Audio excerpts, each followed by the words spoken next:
تصور کریں ایک ایسی جگہ جہاں حضرت آدم علیہ السلام نے سجدہ کیا، جہاں حضرت ابراہیم علیہ السلام نے دعا مانگی، جہاں حضرت سلیمان علیہ السلام نے اپنا دربار سجایا۔ دنیا کے نقشے پر یہ صرف ایک شہر ہے، مگر دنیا کی تاریخ میں یہ ایمان کا مرکز ہے۔ اسے کوئی جیروسلم کہتا ہے، کوئی بیت المقدس، مگر ہمارے لیے یہ ہمارا قبلہ اول ہے۔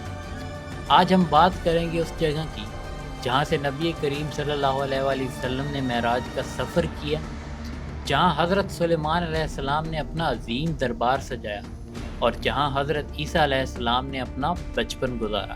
یہ ہے مسجد اقصیٰ کی داستان۔ تاریخ شروع ہوتی ہے حضرت آدم علیہ السلام سے، جنہوں نے کعبہ کی تعمیر کے 40 سال بعد اس مسجد کی بنیاد رکھی۔ پھر حضرت ابراہیم علیہ السلام نے اسے آباد کیا، مگر سب سے بڑا موڑ تب آیا جب حضرت سلیمان علیہ السلام نے یہاں ایک عظیم عبادت گاہ تعمیر کروائی۔ یہودی اسے فرسٹ ٹیمپل یا ہیکل سلمانی کہتے ہیں۔ ان کا ماننا ہے کہ یہ ان کا سب سے مقدس مقام ہے اور یہاں ان کا تابوت سکینہ رکھا گیا تھا۔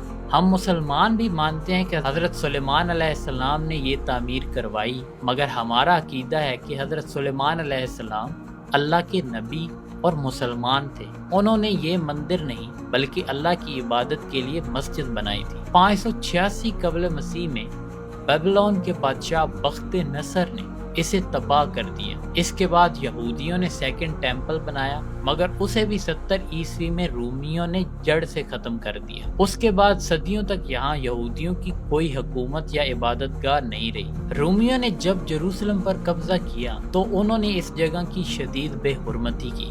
حضرت عیسیٰ علیہ السلام اسی شہر میں پیدا ہوئے اور یہیں انہوں نے اسلام کی دعوت دینا شروع کی۔ عیسائیوں کے لیے یہ شہر اس لیے مقدس ہے کیونکہ یہاں چرچ آف دا ہولی سپلچر ہے، جہاں ان کا ماننا ہے کہ حضرت عیسیٰ علیہ السلام کو نعوذ باللہ سولی چڑھایا گیا تھا۔ رومن امپائر کے دور میں جو کہ عیسائی تھے، انہوں نے مسجد اقصیٰ کی جگہ بالکل ویران چھوڑ دی۔ یہاں تک کہ تاریخ بتاتی ہے کہ عیسائیوں نے اس مقدس جگہ کو کچرا پھینکنے کا ڈھیر بنا دیا۔ انہوں نے اس جگہ کی کوئی قدر نہیں کی جب تک کہ مسلمان یہاں نہیں پہنچے۔ لیکن اس کہانی کا سب سے بڑا ٹرننگ پوائنٹ وہ رات ہے جس نے صدیوں کی تاریخ بدل دی۔ 1090 تقریباً ہجرت کے 1 سال پہلے سفر معراج کی رات، جب پوری دنیا سو رہی تھی، اللہ نے اپنے حبیب صلی اللہ علیہ وآلہ وسلم کو مسجد حرام سے مسجد اقصیٰ تک کا سفر کروایا۔ قرآن فرماتا ہے، پاک ہے وہ ذات جو اپنے بندے کو رات کے تھوڑے سے حصے میں مسجد حرام سے مسجد اقصیٰ تک لے گئی۔ یہاں نبی کریم نے تمام انبیاء کی امامت کروائی۔ یہ آسمانوں کی گواہی تھی کہ اب اس مسجد کی چوکیداری حضرت محمد صلی اللہ علیہ وآلہ وسلم اور ان کی امت کے پاس ہے، اسی لیے یہ مسلمانوں کا قبلہ اول بنا۔ 16 ہجری میں ایک نیا سورج طلوع ہوا۔ مسلمانوں نے بنا کسی خون خرابے کے جیروسلم کو فتح کیا۔ حضرت عمر جب شہر میں داخل ہوئے تو عیسائیوں کے پادریوں نے انہیں خود جیروسلم کی چابیاں دی۔ حضرت عمر نے جب دیکھا کہ مسجد اقصیٰ کی جگہ کچرے سے بھری ہوئی ہے، انہوں نے اپنے ہاتھوں سے کچرا صاف کیا اور مسجد کو صاف کروایا۔ یہاں ہمیں سمجھنا چاہیے، مسلمانوں نے اس جگہ کو وہ عزت دی جو نہ رومیوں نے دی تھی نہ ہی کسی اور نے۔ حضرت عمر نے عہد نامہ لکھا جس میں عیسائیوں اور یہودیوں کو پوری مذہبی آزادی دی گئی۔ پھر امویاد دور میں عبد المالک بن مروہ نے قبہ الصخرہ بنوایا، جو آج دنیا بھر میں اس مسجد کی پہچان ہے۔ 1099 میں عیسائی صلیبیوں نے حملہ کیا۔ انہوں نے جیروسلم میں اتنا قتل عام کیا کہ مسجد کی دیواروں تک خون بہہ رہا تھا۔ انہوں نے مسجد اقصیٰ کو ایک گرجا گھر بنایا اور گھوڑوں کی استبل بھی بنایا۔ صلیبی جنگوں کے 88 سال بعد 1187 میں سلطان صلاح الدین ایوبی نے اسے دوبارہ آزاد کروایا۔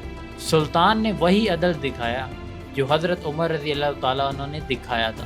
انہوں نے عیسائیوں سے بدلہ نہیں لیا بلکہ انہیں امن سے جانے دیا۔ سلطان نے مسجد کو عرق گلاب سے صاف کروایا اور وہاں وہی تاریخی منبر رکھا جو دشمنوں کے لیے مسلمانوں کی انا کا نشان بن گیا۔ اس کے بعد آتی ہے عثمانیہ سلطنت۔ عثمانیہ سلطنت نے 400 سال تک اس کی حفاظت کی، مگر 1917 میں پہلی جنگ عظیم کے بعد برٹش فوج یہاں داخل ہوئی۔ انہوں نے بلفور ڈکلیریشن کے تحت یہودیوں کو یہاں بسنے کا رستہ دیا۔ 1948 میں اسرائیل قائم ہوا اور مسلمانوں سے ان کی زمین چھین لی گئی۔ 6 روزہ جنگ میں اسرائیل نے مسجد اقصی پر مکمل قبضہ کر لیا۔ 1969 میں ایک انتہا پسند یہودی نے مسجد کو آگ لگا دی، جس سے سلطان صلاح الدین کا ممبر جل کر راکھ ہو گیا۔ آج اسرائیل مسجد کے نیچے آرکیالوجی کے نام پر سرنگیں بنا رہے ہیں تاکہ ثابت کر سکے کہ یہاں ان کا مندر تھا، مگر ہزاروں سال کی کھدائی کے باوجود انہیں آج تک ایک پتھر بھی ایسا نہیں ملا جو ثابت کرے کہ وہاں کوئی مندر تھا۔ حضرت آدم علیہ السلام نے اسے بنایا، حضرت سلیمان علیہ السلام نے اسے آباد کیا، اور حضرت محمد صلی اللہ علیہ وآلہ وسلم نے یہاں معراج کی رات امامت کر کے آسمانی مور لگا دی۔ حق زمین کے جھوٹے کاغذات کا نہیں، محبت اور احترام کا ہوتا ہے۔ مسجد اقصی ہمارے ایمان کی لکیر ہے۔ یہ معرکہ صدیوں سے جاری ہے اور جب تک ختم نہیں ہوگا، جب تک حق کا سورج دوبارہ یہاں نہیں چمکے گا، کیونکہ اللہ کا وعدہ ہے باطل مٹنے والا ہے اور حق ہمیشہ باقی رہے گا۔ مسجد اقصی ہماری تھی، ہماری ہے اور انشاءاللہ ہماری ہی رہے گی۔